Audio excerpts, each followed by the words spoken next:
एक बार फिर हम आपकी खिदमत में हाजिर हैं। जैसे कि आप जानते हैं कि भाई सफदर के घर में हमने अभी क्रिसमस केक काटा और अभी हम इनसे बात भी करेंगे। बेटी रुखसार हमारे साथ है, आए इनसे बात करते हैं, इनको कैसा लगा उनके घर में एक बार फिर कैरल आई, और ये कैरल पे आप लोगों को क्या मैसेज देना चाहती है, कैरल देखने वालों पे ये क्या मैसेज है इसके पास, आए इससे बात करते हैं। जी बेटा।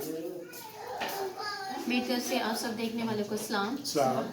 और मैं बहुत खुश हूँ कि आज हमारे घर कैरल आई। हर साल जो है 5 साल के वसीला से इस घर में कैरल आती है और बड़े अच्छे तरीके से जो है वो हमें पैगाम दिए जाते हैं, हमें मैसेजेस दिए जाते हैं पाकलाम के वसीला से कि हम एक दूसरे के साथ जो है वो अच्छे तरीके से मिलजुल कर रहें, मोहब्बत से और सुलह सलामती के साथ इस क्रिसमस को मनाएं।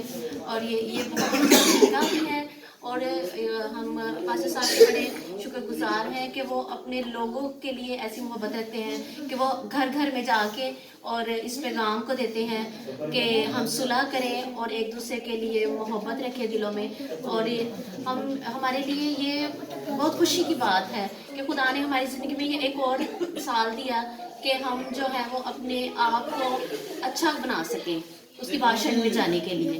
तो हम अपने इर्द गिर्द को भी देखें कि हमारे इर्द गिर्द में अगर कोई ऐसे लोग हैं कि जो इस लायक नहीं है, मतलब उनके पास इतनी फैसिलिटीज़ नहीं है कि वो इस क्रिसमस को मना सकें, तो हम उनकी भी मदद करें और उनके लिए भी जो है हम अच्छे साबित हों। तो मेरी तरफ से, मेरे घराने की तरफ से आप सबको एडवांस मैरी क्रिसमस और हैप्पी न्यू ईयर।